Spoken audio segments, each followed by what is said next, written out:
Hey hello guys, welcome back. I hope आप सब अच्छे होंगे। तो आज का हमारा लेक्चर 2 है। फिजियो जो हम पढ़ रहे हैं, है ना। तो जो हमारा डेवलपमेंटल बायोलॉजी हमने शुरू करा उसका लेक्चर 2 है। तो आज हम पढ़ेंगे कंपोजिशन ऑफ सीमन, सीमन का क्या कंपोजिशन है, and capacitation of sperm. In vivo in vitro capacitation दिया हुआ है ना टॉपिक में। तो ये दो टॉपिक हम अच्छे से करेंगे। इन पे क्वेश्चन कई बार आया हुआ है, रिपीटेड मोड में आया हुआ है। तो ज़्यादा बड़ा लेक्चर भी नहीं है, दो टॉपिक भी कवर हो रहे हैं और अच्छे से कवर हो रहे हैं, कुछ भी नहीं छोड़ो। और मैंने चैनल पे प्लेलिस्ट बनाई हुई है ना, तो आप प्लेलिस्ट के हिसाब से आप लेक्चर देखो, ऐसे ऊपर नीचे मिक्स हो जाएगा वरना। तो प्लेलिस्ट खोलो और फिर लेक्चर देखो, ठीक है। तो चलो अब शुरू करते। तो हेडिंग डालो, composition of semen. Composition of semen, ठीक है। तो क्या क्या बताऊंगा मैं इसमें, मैं कंपोजिशन बताऊंगा कि सीमेन जो होता है उसमें क्या क्या होता है। तो आपको पता ही है, सीमेन में एक तो स्पर्म होगा जिसको हम स्पर्मेटोजोआ बोलेंगे, और बाकी जो अदर चीज़ें होंगी, जो एक्सेसरी रिप्रोडक्टिव ग्लैंड्स हैं ना, उनके सिक्रेशंस होंगे, ठीक है। तो उससे मिलके सीमेन बना है। तो अगर मैं यहाँ पे लिखूँ कि सीमन किस किस चीज़ से मिलके बना है, तो सीमन जो होता है, मान लो 100% सीरम अगर सीमन है अगर, तो उसमें से 10% जो होता है ना उसका volume, 10% by volume it is sperms या स्पर्मेटोजोआ, ठीक है। और जो 90% बाय वॉल्यूम आपका बचा, 90% बाय वॉल्यूम है, ये आपका क्या होता है, सिक्रीशन ऑफ जो एक्सेसरी ग्लैंड्स है ना, जैसे आपका जो सेमाइनल वेसिकल हो गया, प्रोस्टेट हो गया, बल्बो यूरेथ्रल हो गया था ना, तो वो सब तो सिक्रीशन ऑफ एक्सेसरी ग्लैंड्स, ठीक है। तो इनसे मिलके आपका बना हुआ है सीमन। तो सबसे पहले हम ये देख लेंगे कि सीमन किससे मिलके बना हुआ है। उसके बाद जो कौन कौन से ऑर्गन होते हैं, जैसे एक्सेसरी ग्लैंड है ना, इन सब का क्या रोल है। मतलब मेन तो स्पर्म बनेगा, तो ये जिससे बना है टेस्टिस से बन रहा है ना, और ये एक्सेसरी ग्लैंड से बन रहा है। तो इन सब का रोल देख लेंगे कि क्या क्या सिक्रीट करते हैं, कौन कौन से एंजाइम होते हैं, कौन कौन से मॉलिक्यूल्स होते हैं जो ये सिक्रीट करते हैं। उसी से तो मिलकर आपका सीमन बना है ना। फिर हम ये देख लेंगे कि सीमन का जो कलर वगैरह होता है, उसकी कंपोजिशन, उसमें जो अमाउंट, कंटेंट जो भी है ना, तो वो सब हम देख लेंगे। तो बस यही है इसमें। और इसके बाद वाला कैपेसिटेशन है, वो मैं कैपेसिटेशन में बताता हूँ। तो फटाफट से बस ये लिख लो कंपोजिशन में। तो सबसे पहले देखो कि सीमन जो होता है आपका, पहले ये लिख लो कि सीमन इस तरह से बना होता है। और सीमन कैसा होता है, अगर आपने सीमन देखा हो तो आपको पता होगा कि वाइट कलर का फ्लूइड होता है ना। तो हम उसको बोलते हैं ट्रांसल्यूसेंट वाइट कलर्ड फ्लूइड। तो सीमन क्या होता है, ट्रांसल्यूसेंट वाइट कलर्ड फ्लूइड, ठीक है। सबसे पहली बात, डेंसिटी की अगर मैं बात करूँ, वाटर की डेंसिटी के कंपेयर में अगर मैं बोलूँ, तो पानी से सीमन ज़्यादा थिक होता है या थिन होता है सीमन। आप ये मत सोचो, जो इजैकुलेशन होता है मेल में, तो उसमें सीमन निकल के आता है। तो सीमन में स्पर्म होता है और इन ग्लैंड्स का जो सिक्रीशन होता है वो होता है, उससे मिलके सीमन बना है ना। तो मैं सीमन इसलिए बोल रहा हूँ। तो जो इजैकुलेशन के टाइम पे होता है वो, तो डेंसिटी कितनी होती है, तो पानी से लगभग 10 टाइम्स ज़्यादा डेंस होता है ये जो सीमन होता है। सो it is density is 10 times 10 times of water, water के 10 गुना ज़्यादा उसकी डेंसिटी है। उसके बाद अगर मैं बोलूँ कि एक इजैकुलेशन में एक मेल जो है, अगर एक बार इजैकुलेशन करेगा तो कितना सीमन निकलेगा, तो लगभग 2.2 to 6 ml जो है, ये निकलेगा आपका हर इजैकुलेशन में। इजैकुलेशन जितनी बार भी इजैकुलेशन होगा, 2 से 6 ml जो है आपका सीमन बाहर आ जाएगा बॉडी से, ठीक है। और अगर मैं देखूं कि पर ml के हिसाब से अगर मैं आपसे पूछूं कि कितने स्पर्म होते हैं 1 ml में, तो अगर मैं पूछूं ओवरऑल कितना, तो लगभग इट कंसिस्ट 20 × 10⁻⁶ स्पर्मेटोजोआ, ठीक है। पर ml इतना होता है। तो मतलब अगर इसको मैं वैसे लिखूं नॉर्मल लैंग्वेज में, तो लगभग 20 से 120 मिलियन स्पर्म होते हैं पर ml में। 1 ml में इतने मिलियन स्पर्म होते हैं। और अगर आप पर इजैकुलेशन देखो, तो इसको मल्टीप्लाई करोगे इससे, तो हो जाएगा आपका लगभग 80 to 300 मिलियन पर ml, सॉरी पर इजैकुलेशन। तो समझ गए। तो स्पर्मेटोजोआ जो है, अगर आप 1 ml में देखो, तो 1 ml में लगभग कितने होते हैं, और जो मेल होता है वो लगभग 2 से 6 ml सिक्रीट करता है। तो 2 से 6 ml के हिसाब से अगर हम देखें, तो 80 से 300 मिलियन पर इजैकुलेशन हो जाता है, ठीक है। तो ये डेटा थोड़ा सा आपको याद रखना है, और ये याद भी होगा आई थिंक आप लोगों को, इतना मुश्किल नहीं है। और इसमें से जो जितने आपके जो स्पर्मेटोजोआ मैंने आपको बताया, लगभग 2 मिलियन।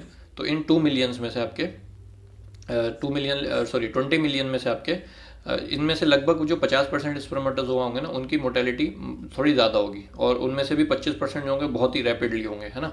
तो ऐसा नहीं है कि सभी में मतलब अच्छी खासी मोटेलिटी होती है, सब में नहीं होती। तो आप इसमें लिख सकते हो कि मोर देन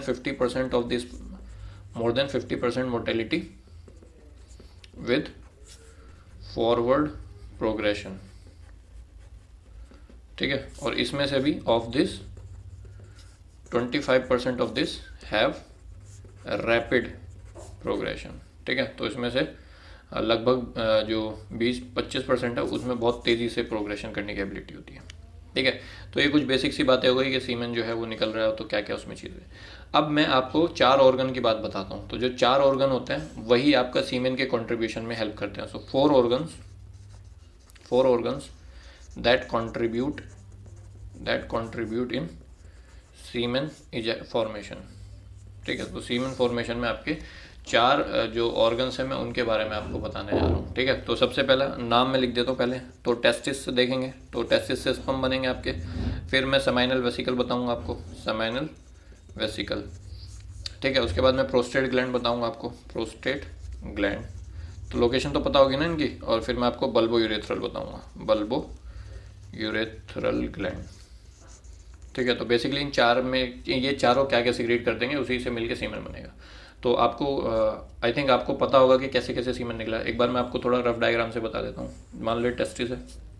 ठीक है, इसको मैंने टेस्टिस को देखा तो टेस्टिस में आपका ऐसे होती है। पिछली क्लास में मैंने आपको बताया था कि इधर बहुत सारे सेमिनिफेरस ट्यूब्यूल भरे हुए हैं। तो इन सेमिनिफेरस ट्यूब्यूल्स में आपका क्या बनेगा, इसमें आपका स्पर्म बनेगा। तो टेस्टिस में जो है वो आपका यहाँ से स्पर्म बन के आया। पिछली क्लास में मैंने डिटेल में बता रखा, तो आप वहाँ पे जाके देख सकते हो। ठीक है, तो इन हर सेमिनिफेरस ट्यूब्यूल से एक ट्यूब निकलती है, छोटी सी एक ट्यूब निकलती है जिसको बोलते हैं ट्यूबुलाई रेक्टाई। तो ये तो होगा आपके सेमिनिफेरस ट्यूब्यूल। इससे जो ट्यूब निकलेगी इसको बोलते हैं ट्यूबुलाई रेक्टाई, ट्यूबुलाई रेक्टाई। ये भी मैंने थोड़ा रफली बताया था आपको वहाँ पे। और जब ये सारी ट्यूबुलाई रेक्टाई मिल जाती है तो फिर ये एक लॉन्ग ट्यूब बनाती है। इसका भी सिक्रीशन इसमें, इसका भी इसमें, सब सारे सिक्रीशन ऐसे डालते हैं तो यहाँ से एक ट्यूब बनती है। उस ट्यूब को हम बोलते हैं रेटेटेस्टिस। क्या बोलते हैं, रेटेटेस्टिस। ठीक है, फिर ये रेटेटेस्टिस जो होती है इसमें से फिर जितनी भी रेटेटेस्टिस होंगी आपकी, ऐसे बहुत सारी रेटेटेस्टिस बनेंगी और ये सारी रेटेटेस्टिस आपका जाके खुलती है वासा इफरेंशिया में। तो यहाँ से आपका निकलते हैं ऐसे बहुत सारे वासा इफरेंशिया। क्या निकलते हैं, वासा इफरेंशिया। तो आधा वासा इफरेंशिया टेस्टिस में और आधा आपका टेस्टिस से बाहर। ठीक है, फिर ये आपके बाहर आ जाएंगे तो बाहर आके मिलके बना लेते हैं एपिडिडाइमिस। ठीक है, तो ये आपकी कॉमन ट्यूब बन जाती है। सो दैट इज एपिडिडाइमिस। तो मैं आपको एक पाथ बता रहा हूँ कि स्पर्म बनने के बाद कैसे कैसे क्या क्या चीज़ हो रही है। एपिडिडाइमिस। ठीक है, फिर एपिडिडाइमिस से पास होते हुए आपका फिर ये पहुँचता है अगली ट्यूब में। उस ट्यूब का नाम हो जाता है वास डिफरेंस। क्या हो जाता है, वास डिफरेंस। ठीक है, तो ये समझ में आया कि कैसे कैसे चीज़ें हो रही हैं। तो इसको मैं एक वास डिफरेंस के बाद आगे बताता हूँ। मैं इनकी भी लोकेशन बताता हूँ। वैसे सेमिनल वेसिकल कहाँ होता है, प्रोस्टेट कहाँ होता है, बल्बो यूरेथ्रल है ना। तो थोड़ा सा दिमाग में आइडिया बना रहेगा ताकि आसानी रहे पढ़ने में, है ना। तो ये मैं अगले पेज पे बताता हूँ। तो जो मैं आपको वास डिफरेंस पे छोड़ गया ना, तो देखो ऐसे मैं बनाता हूँ थोड़ा सा। मैं इसलिए बना रहा हूँ थोड़ा सा ना आपको क्लियर हो जाएगा, तो आपको रटना नहीं पड़ेगा।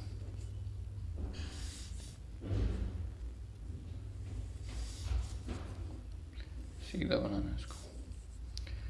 तो ऐसे करके आपका ये बन गया, ये हो गया, उसके नीचे से आपका ऐसे हो गया। ठीक है, तो ये हो गया आपका थोड़ा सा स्ट्रक्चर। तो ये जो आप ये देख रहे हो ना, ये आपका सारा डोर्सल सरफेस है यूरिनरी ब्लैडर की। तो होता क्या है कि जो वासा आपने जो हम पीछे पड़ गए हैं, जो वास डिफरेंस जो निकला वो मान लो ऐसे, ये आपका जो यूरिनरी ब्लैडर है ना, ये आपका यूरिनरी ब्लैडर। तो इसके ऊपर से ऐसे जो यहाँ से ये आपका यूरेटर जो है ना, ये यूरेटर की ओपनिंग है दोनों साइड से।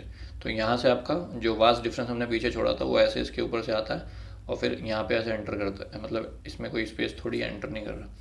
तो ऐसे यहाँ पे ये होता हुआ जाता है और यहाँ पे ये जो स्ट्रक्चर मैंने आपको थोड़ा सा फूला हुआ बनाया, दैट इज़ एम्पुला, है ना।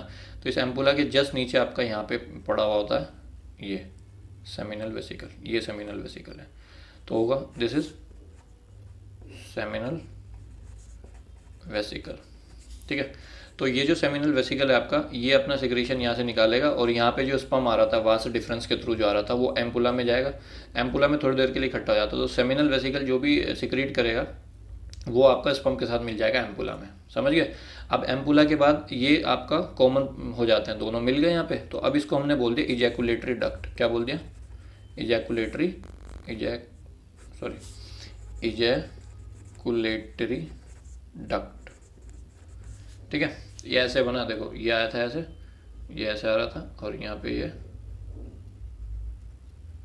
ये आपका सेमिनल वेसिकल है और यहाँ से जो ये आ रहा था ये थोड़ा सा फूल गया, यहाँ पे एम्पुला बना दिया और फिर ये कॉमन बन गया। है ना। तो असल में ऐसा यहाँ पे थोड़ा रफ हो गया, और सेम ऐसा यहाँ पे भी बनेगा, है ना। तो यहाँ से जो आपका इधर की साइड से भी तो आ रहा था वास्ट डिफरेंस, तो ये आपका ऐसे एंटर करा, और एंटर करने के बाद ये चला, और यहाँ पे ये ऐसे बनाया इसने, और ये थोड़ा सा फूल गया, और फिर यहाँ से कॉमन। ठीक है, तो दोनों साइड से आपका ये सेम ऐसे बना, समझ रहे हो ना। हाँ, तो अब उसके बाद इनका जो सिक्रीशन होगा वो आगे इनको मीट करेगा, ये this is prostate gland, prostate gland.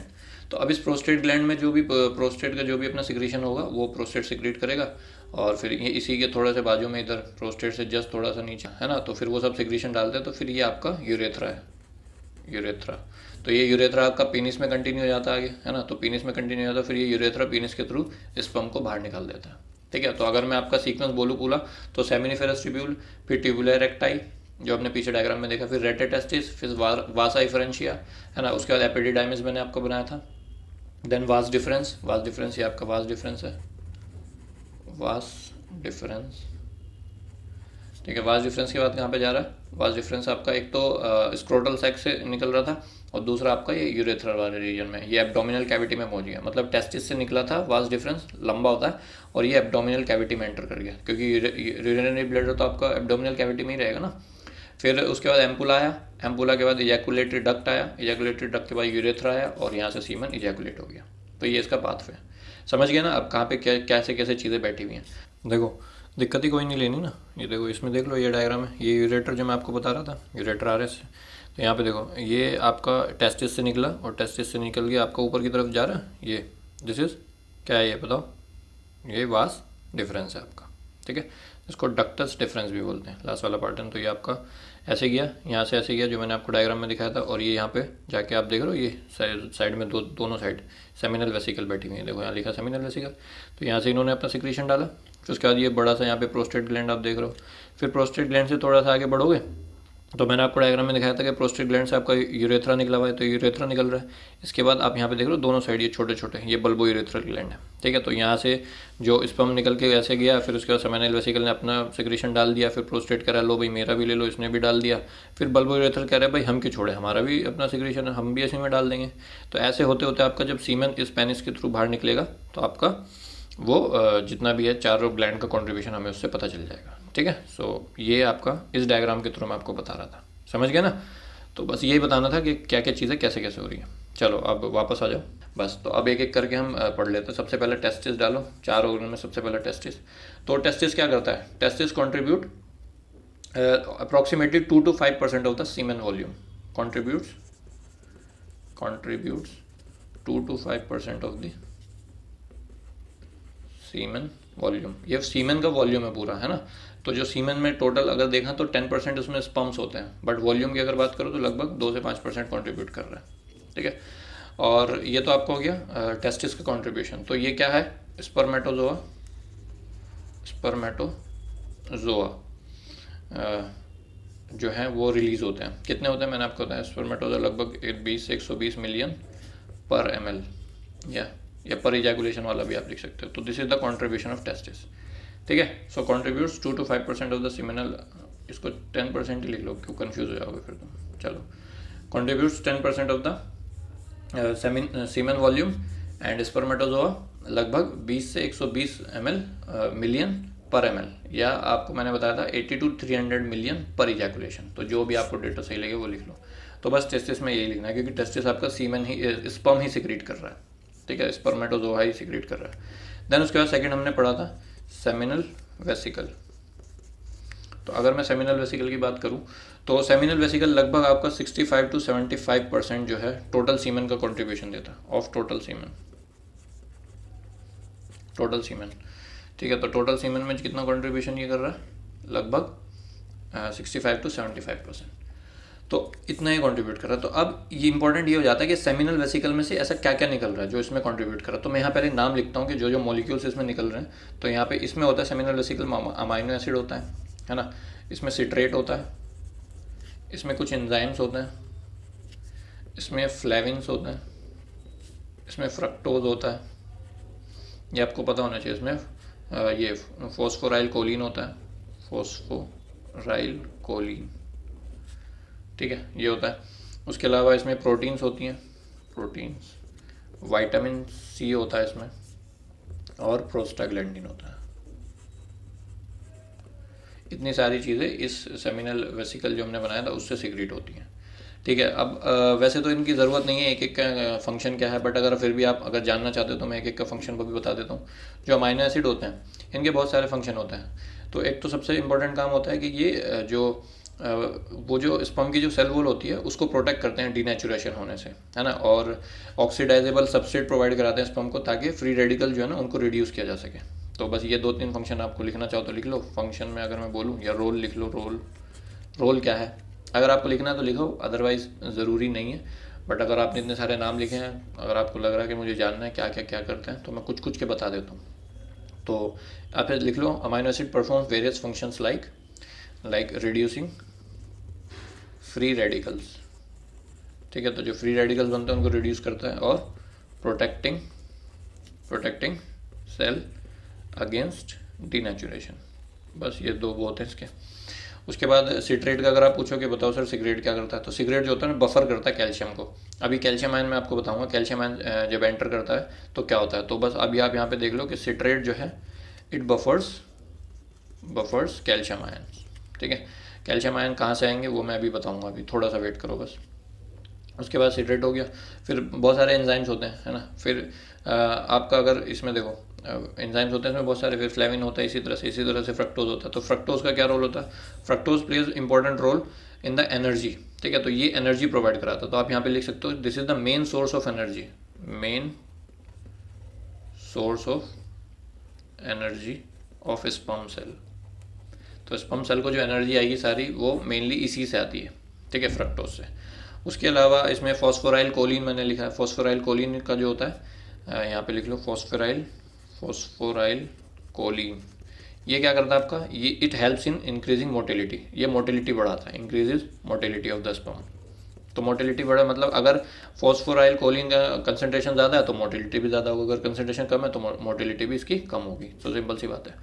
उसके बाद कुछ प्रोटीन्स होती हैं, विटामिन सी है इसमें। विटामिन सी का क्या रोल होता है, ये आपका जो स्पर्म सेल की जेनेटिक इंटेग्रिटी होती है ना उसको मेंटेन करने का काम करता है। तो विटामिन सी आप लिख लो प्रोटेक्ट्स स्पर्म, ऐसे लिख लो, helps in maintaining genetic integrity of the sperm cell, helps in maintaining genetic integrity of sperm cell. ठीक है, तो ये स्पर्म सेल की जेनेटिक इंटेग्रिटी को मेंटेन करने का काम करता है। उसके अलावा फिर प्रोस्टाग्लैंडिन भी बहुत इंपॉर्टेंट है। तो प्रोस्टाग्लैंडिन क्या करता है, मैं यहीं लिख देता हूँ, प्रोस्टाग्लैंडिन्स। तो प्रोस्टाग्लैंडिन क्या करेंगे, तो प्रोस्टाग्लैंडिन ना सबसे आपको प्रोस्टाग्लैंडिन बॉडी में पता ही है क्या करता है। तो प्रोस्टाग्लैंडिन जो होते हैं ये जब फीमेल बॉडी के अंदर ये सीमेन पहुंच जाता है ना, तो उस फीमेल बॉडी का जो इम्यून सिस्टम होगा, क्योंकि ये फॉरेन बॉडी है, मतलब जो सीमेन है that is a foreign body to that female. तो ये प्रोस्टाग्लैंडिन क्या करता है, उस फीमेल बॉडी का जो इम्यून रिस्पॉन्स है अगेंस्ट द स्पर्म उसको सप्रेस कर देता है, समझ लो, अदरवाइज वो उसको फैगोसाइड कर जाएगी। तो ये इसकी वजह से होता है। So it involves in the, मैं अगले पेज पे लिखता हूँ उसको।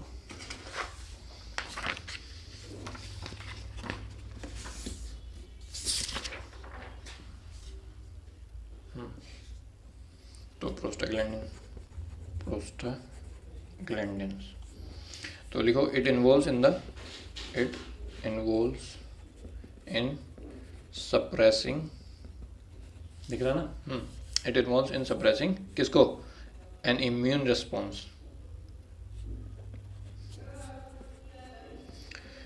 Response by the female body against the semen. तो सीमेन के अगेंस्ट जो फीमेल बॉडी का रिस्पॉन्स है उसको सप्रेस करता है प्रोस्टाग्लैंडिन। तो this is the most important function of the seminal vesicle constituent, जितने भी इसके कॉन्स्टिट्यूएंट हैं उसमें से, समझ गए। और फिर बस ये इसके मैंने फंक्शन बता दिए। एक लाइन आप लिख लो सेमिनल वेसिकल के लिए, कि जो इसका जो फ्लूइड होता है, जो सेमिनल वेसिकल से जो फ्लूइड निकलता है और जो म्यूकस ग्लैंड भी होते हैं उसके आसपास, तो वो एक म्यूकोइड कंसिस्टेंसी देते हैं इसको।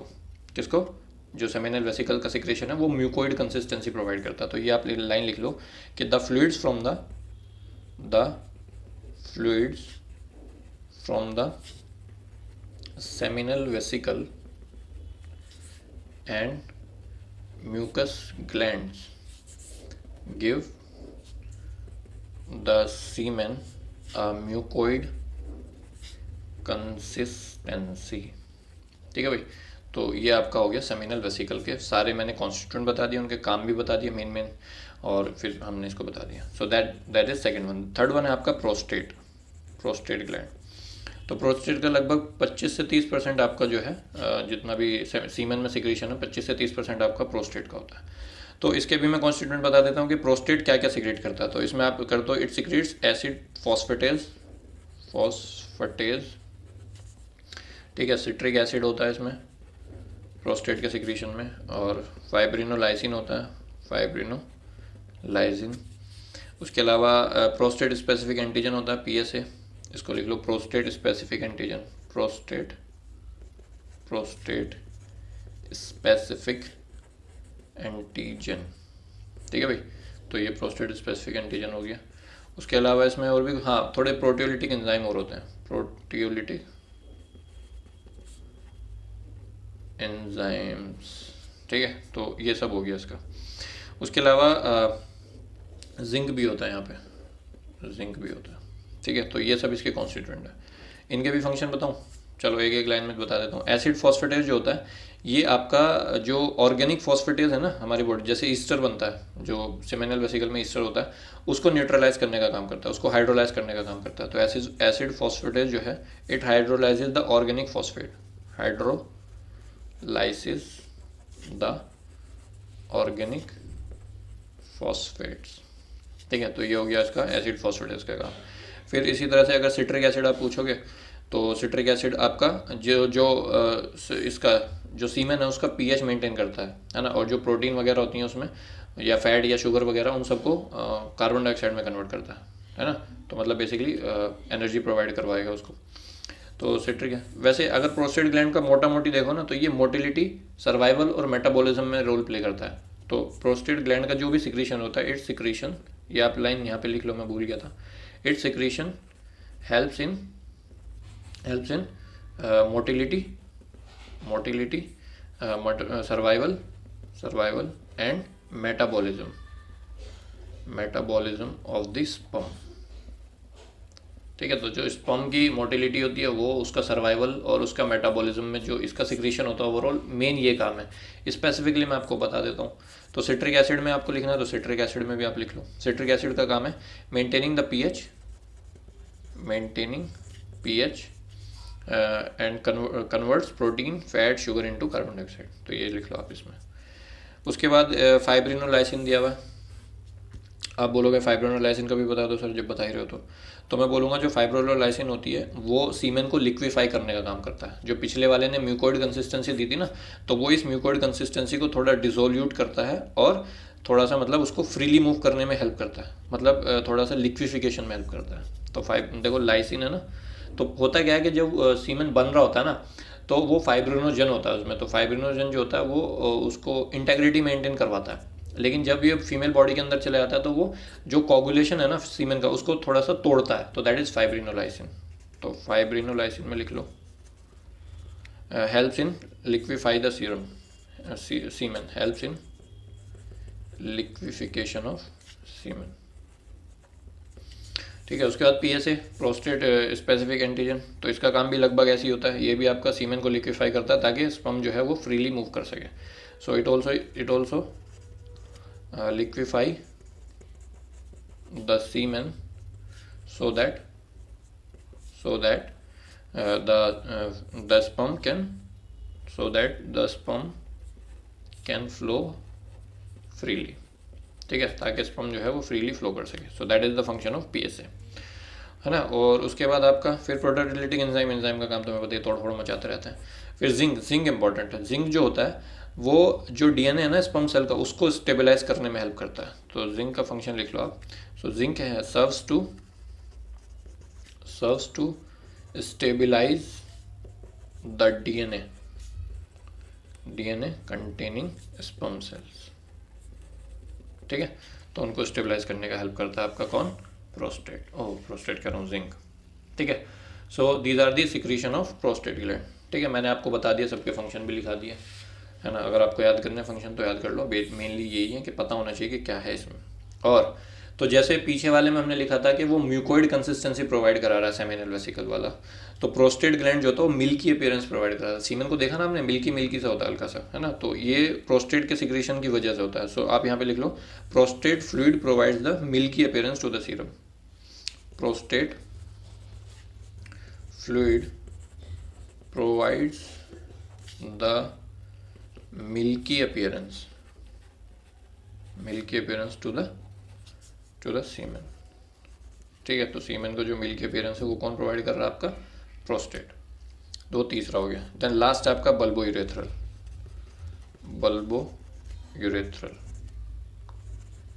Gland.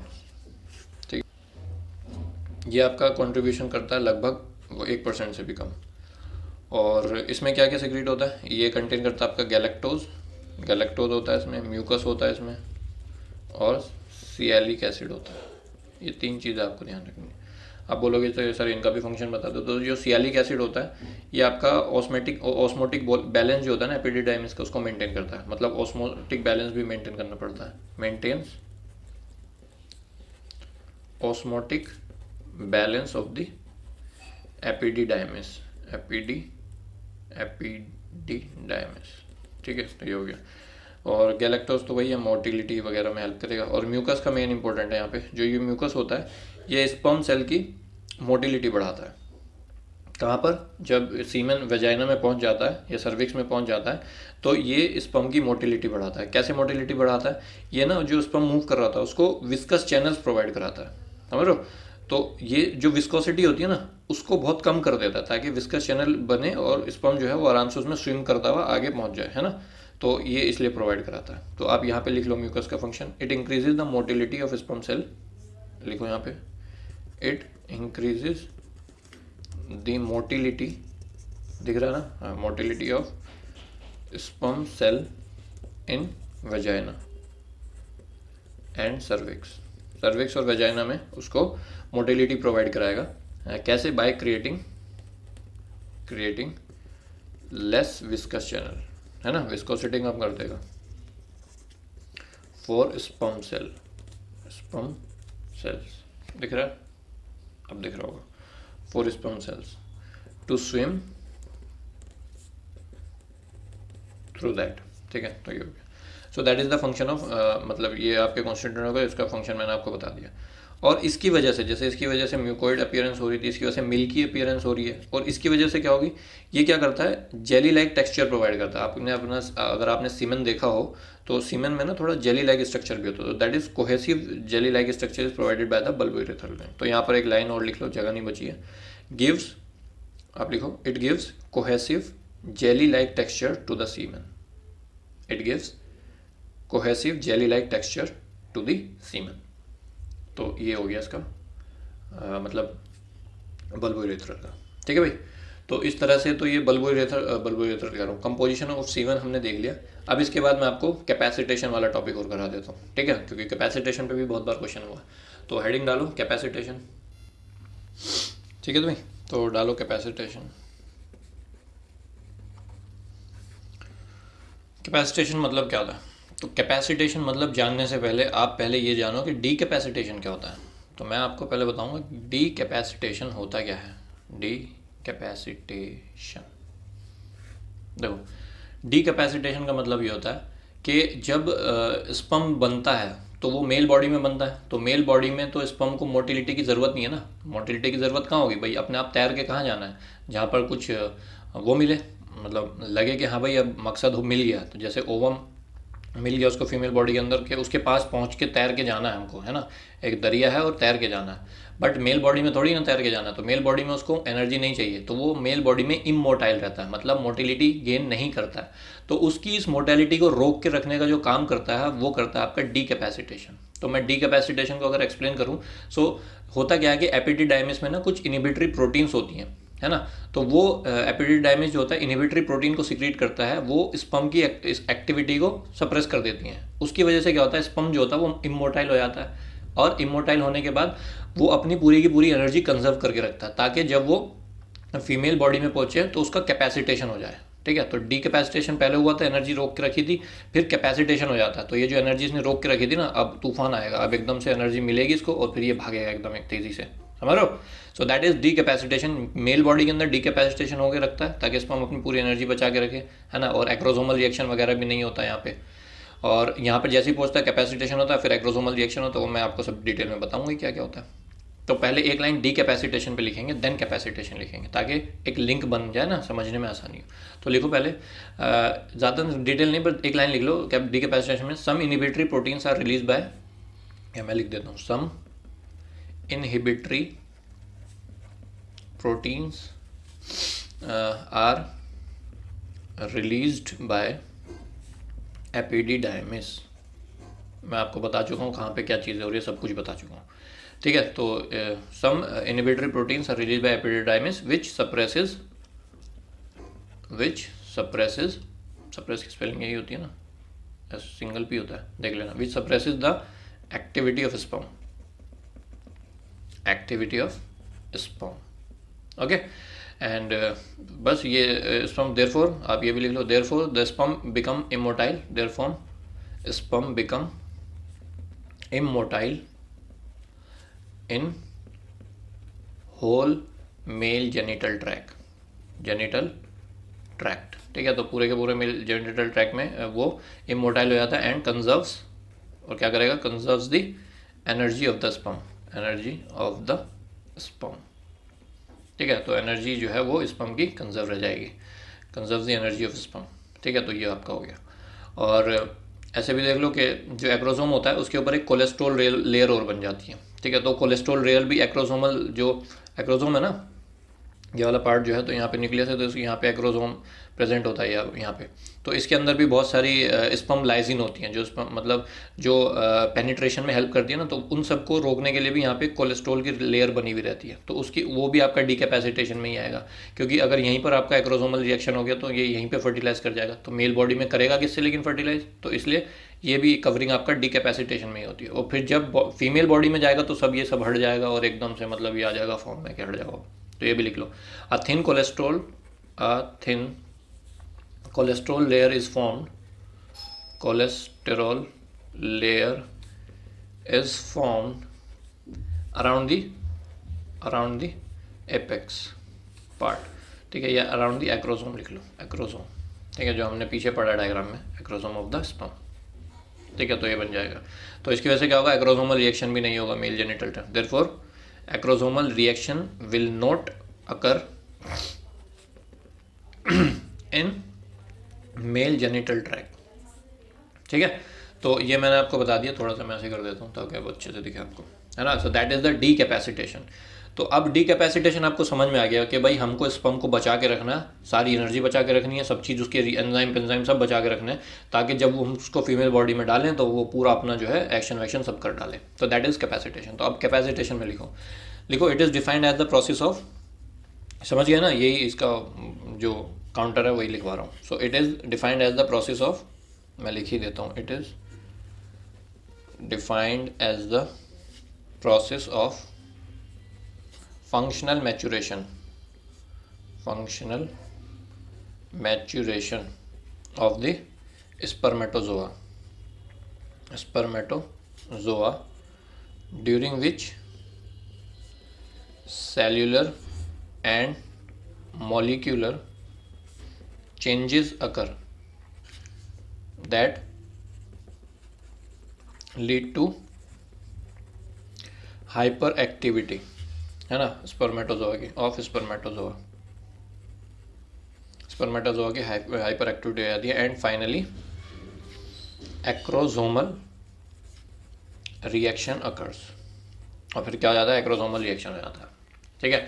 So that is the definition of capacitation. आप ये लिख के आ सकते हो, बढ़िया डेफिनेशन, कोई दिक्कत नहीं है, ओके। और अगर मैं आपसे पूछूं कि डिस्कवर किसने किया था, तो this was discovered by the Colin Austin, है ना। एक कॉलिन ऑस्टिन ने किया था और एक चैंग ने किया था। दोनों ने लगभग 1950 के आसपास किया था, लेकिन इंडिपेंडेंटली किया था, मतलब साथ में नहीं किया था। तो आप ये लिख सकते हो, discovered by Colin Austin and मिन चुएन चांग, ठीक है, इन 1950, इंडिपेंडेंटली किया था, 51 शायद इंडिपेंडेंटली, ठीक है। तो ये हो गया। तो that is the capacitation. I hope आपको क्लियर हो गया होगा। डीकैपेसिटेशन, कैपेसिटेशन मतलब टॉपिक में बेसिकली हम करने क्या जा रहे हैं। तो अब हम करने क्या जा रहे हैं, अब ये है मुद्दा। तो अब हम करने ये जा रहे हैं कि जो स्पर्म है उसका रिएक्शन कैसे होगा फीमेल बॉडी के अंदर पहुंचने के बाद, कैसे मतलब क्या क्या चीज़ें होंगी। तो एक तो हम इन वीवो कैपेसिटेशन पढ़ेंगे, मतलब अपने आप फीमेल बॉडी के अंदर क्या हो रहा है, दैट इज़ इन वीवो। फिर हम इन विट्रो कैपेसिटेशन भी पढ़ेंगे, मतलब अगर फीमेल बॉडी के बाहर हमको स्पर्म को एक्टिवेट करना है तो कैसे करा जाएगा, समझ लो। बेसिकली हमको स्पर्म को एक्टिवेट करना है। यहाँ पर हमारी बॉडी में वो इनएक्टिव स्टेज में पड़ा हुआ था, अब उसको एक्टिव करना है, ठीक है, उसको जगाना है कि भाई जग जा, काम करना है। तो देखो मैं पहले एक डायग्राम बनाता हूँ छोटी सी। तो ये जैसे मान लो आपका ये थोड़ा सा ये, ठीक है, तो मैं पूरा नहीं बना रहा, बट यहाँ से समझ लो कि सेंट्रियोल है और यहाँ से आपका ये निकला हुआ है माइटोकॉन्ड्रिया वगैरह, ये आपका न्यूक्लियस है और यहाँ पे ये आपका एक्रोसोम है, ठीक है। और यहाँ पर जो मैंने आपको बताई थी ये this is the acrosome cholesterol covering. तो ये आपका हो गई कोलेस्टेरॉल कवरिंग, ठीक है, ये एक्रोसोमल। तो ये क्या प्रोवाइड करती है, it provides the stability to the acrosomal membrane and therefore acrosomal reaction does not occur in the male genital tract, ठीक है। तो ये आपका हो गया। फिर उसके बाद आपका ये आपका एक्रोसोम है, एक्रोसोम, ठीक है। तो acrosome contains sperm lysine, contains, दिख रहा है ना, स्पर्म लाइसिन। स्पर्म लाइसिन में क्या क्या होता है, स्पर्म लाइसिन में वही होगा जो ओवम की जो सरफेस है ना उसको तोड़ने का काम। फर्टिलाइजेशन में बताऊंगा डिटेल में कि क्या क्या कैसे कैसे क्या क्या चीज़ें टूट रही हैं। तो बस अभी यहाँ पे नाम लिख लो कि क्या क्या होता है स्पर्म लाइसिन में, भी क्या क्या होता है। स्पर्म लाइसिन में एक होता है आपका हायाल्यूरोनाइडेज, हायाल्यूरोनाइडेज होता है एक। तो एक आपका इसमें जोना लाइसिन होता है जो जोना पैलेसोडा में तोड़ने का काम करता है, जोना लाइसिन।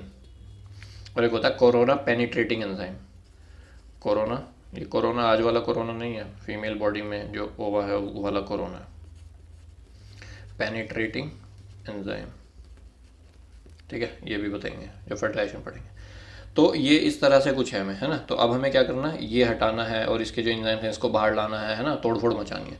तो दो तरह का हम कैपेसिटेशन जो है वो दो तरह का हम पढ़ेंगे। एक हम पढ़ेंगे इन वीवो, इन वीवो कैसे होगा भाई फीमेल बॉडी में कैसे होगा अपने आप, और एक इन विट्रो मतलब हम कैसे कर सकते हैं।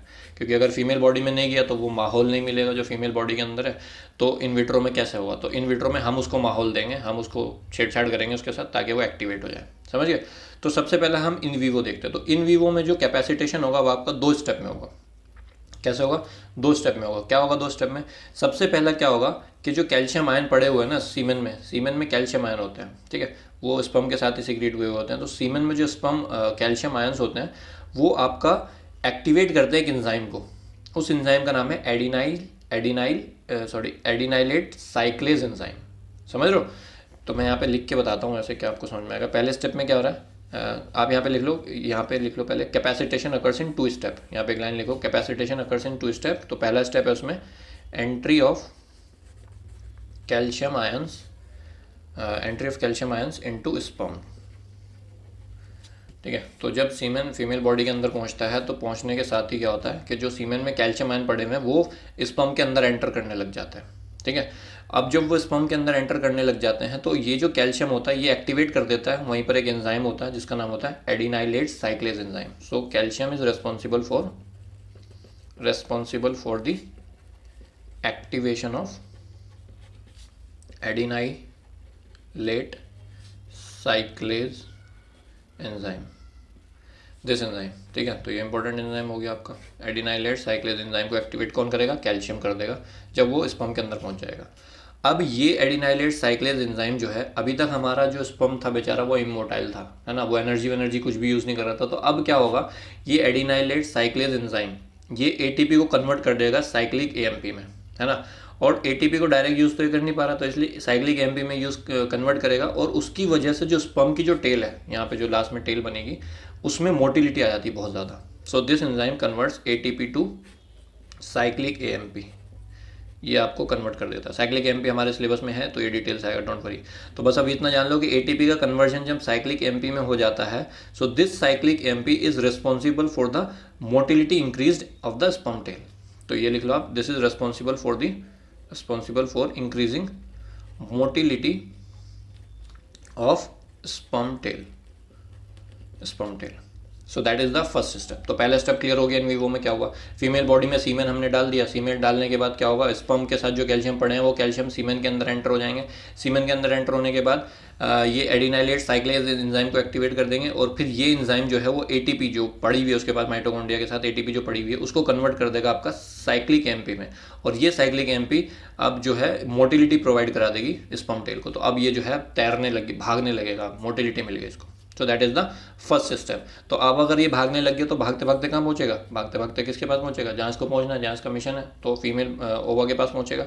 और अब दूसरा स्टेप वहाँ पर होगा, क्योंकि पहले स्टेप में हमने मोटिलिटी दे दिया, दूसरे स्टेप में ये जो कोलेस्ट्रॉल की लेयर रहती है ना एक्रोसोमल मेम्ब्रेन पे, ये हट जाएगी और इसके बाद जितना भी इसमें जो ये सिक्रीशन है, जो ये स्पर्म लाइजिन है, ये सब बाहर आ जाएंगे। और जब ये बाहर आ जाएंगे तो फिर तुम्हें पता ही है क्या करेंगे, फिर तो वो जो इनको करना वही करेंगे, ठीक है। तो that second is removal of cholesterol from acrosomal membrane, ठीक है।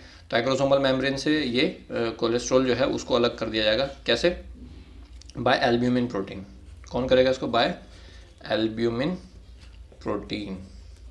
और ये एल्ब्यूमिन प्रोटीन आप पूछोगे सर ये एल्ब्यूमिन प्रोटीन कहाँ से आ गई, ये एल्ब्यूमिन प्रोटीन क्या होती है, जो यूट्रस होता है ना, यूट्रस जो होता है उसमें कुछ ग्लैंड्स प्रेजेंट होते हैं, वो ग्लैंड इस एल्ब्यूमिन प्रोटीन को सिक्रीट करते हैं ताकि जो कोलेस्ट्रॉल है ये लेयर हट जाए इस पे से, समझ गए। तो अगर आपको लिखना हो कि एल्ब्यूमिन प्रोटीन कहाँ से आ गए तो आप यहाँ पे लिख लो कि this is secreted by the glands, लिख लो secreted by the glands present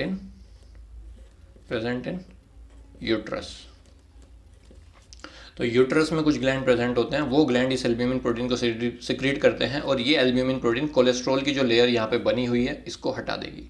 और एक बार मेम्ब्रेन हटी, मेम्ब्रेन फ्रेजाइल हुई तो स्पर्म लाइजिन बाहर आ जाएगा। तो आप यहाँ पे लिखो, इसके बाद यहाँ पे नीचे करके लिखना, नीचे जगह नहीं है इसलिए मैं लिख रहा हूँ कि acrosomal membrane becomes fragile, fragile हो गई। तो फ्रेजाइल होने के बाद फिर आपका क्या होगा, स्पर्म लाइसिन रिलीज हो जाएंगे, रिलीजिंग ऑफ, दिख रहा ना, ये इसके बाद नहीं है, ये पहले इसके बाद ये है, फिर ये रिलीजिंग ऑफ स्पर्म लाइसिन। तो स्पर्म लाइसिन जो है वो आपके बॉडी से कह रहा हूँ, वो आपके जो यहाँ पर बैठे हुए थे अब ये बाहर आ गए। अब ये स्पर्म लाइसिन जो है, जो ये जो चीज़ें हैं अब ये क्या करेंगे, ये तो हम फर्टिलाइजेशन में देखेंगे कि ये क्या करेंगे। बस आप इतना समझ लो कि अब फर्टिलाइजेशन के लिए माहौल पूरा बन चुका है और पूरी तरह से फर्टिलाइजेशन होके रहेगा, समझ रहे हो। तो इन जितने भी हमारे 80 मिलियन जो भी थे इजैकुलेशन में से, उसमें से कोई एक स्पर्म जो था वो ये करने की एबिलिटी रखता है और इसने वो एबिलिटी दिखा दी तो ये आगे प्रोसेस आगे बढ़ाएगा, समझ गए। तो ये that is in vitro, sorry in vivo, ये तो बॉडी के अंदर हुआ। अब अगर हमें बॉडी के बाहर ये चीज़ें करनी है तो ये तो अपने आप हो गई।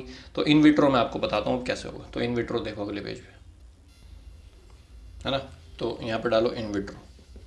तो इसमें कुछ भी ऐसा मज़ेदार कहानी कुछ नहीं है, क्योंकि अब ये तो भाई आर्टिफिशियल है ना, तो पता ही है आपको आर्टिफिशियल चीज़ें तो ऐसी होती हैं। तो बस ये है कि it is used in vitro fertilisation, क्योंकि इन विट्रो फर्टिलाइजेशन में हम क्या करते हैं, फर्टिलाइजेशन बॉडी से बाहर करना है, फर्टिलाइजेशन करने के लिए हम ये जद्दोजहद कर रहे हैं ना कैपेसिटेशन वाली। So it is used in IVF, in vitro fertilisation, है ना। तो मैं यहाँ पे थोड़े से स्टेप्स बता देता हूँ कि कैसे कैसे हो रहा है यहाँ पे कैपेसिटेशन। तो बस इसमें आपको 2-3 वो याद रखना है आपको। एक तो इसमें टायरॉयड मीडियम करके एक सॉल्यूशन होता है, उसमें कुछ करेंगे हम, सेंट्रीफिकेशन करेंगे, है ना, और फिर उसमें से बाइकार्बोनेट वगैरह डाल देंगे और फिर उसको एक पर्टिकुलर टेम्परेचर पे पर्टिकुलर टाइम के लिए हम उसको डाल देंगे तो कैपेसिटेशन हो जाएगा, ठीक है। तो इसमें ज़्यादा कुछ नहीं है, जो मैं लिख रहा हूँ बस वो लिख रहा हूँ। तो सबसे पहले हम क्या लेंगे, एक टेस्ट ट्यूब में 2 ml सीमेन लेंगे, 2 ml सीमेन लेंगे, उसको भी आपका जो प्री वॉर्म्ड टेस्ट ट्यूब है ना उसमें डालेंगे। So 2 ml serum transferred to a pre warmed 15 ml tube, ठीक है। 15 ml की ट्यूब जो है वो प्री वॉर्म्ड है थोड़ी सी, उसके अंदर हमने 2 ml सीरम डाला और इसको मिक्स करेंगे हम 6 ml टायरॉयड मीडियम के साथ, mixed with 6 ml of Tyrode medium. ये टायरॉयड मीडियम ही है जो आपका इसमें हेल्प करेगा, क्या बोलते हैं, कैपेसिटेशन में हेल्प करेगा, ठीक है। अब इसको हम क्या करेंगे, ऐसा माहौल बना के एक टेस्ट ट्यूब में लिया, 2 ml सीरम, 15 ml की वो प्री वॉर्म थी और 6 ml हमने उसमें टायरॉयड मीडियम डाल दिया। ये माहौल बना के हम इसको सेंट्रीफ्यूगेशन पे डाल देंगे, लगभग 900 टाइम्स ऑफ द ग्रेविटी, ठीक है। So centrifuge at 900 times of gravity for 10 minutes, 10 minute के लिए हमने इसको क्या करा, डाल दिया। अब 10 मिनट तक जब हमने इसको डाला तो फिर क्या होगा, आप साइंटिफिकेशन में अगर आपने देखा हो लैब में करके, तो क्या होता है कि जो हैवी होता है वो नीचे बैठ जाता है, जो लाइट होता है वो ऊपर आ जाता है। तो लाइट इसमें क्या सेमिनल प्लाज्मा है, तो प्लाज्मा को हम रिमूव कर देंगे, उसको हम सुपर नेटेंट बोलते हैं। सो रिमूव सेमिनल प्लाज्मा, वो क्या आपका सुपर नेटेंट, ठीक है, जो रिमूव हो सकता है।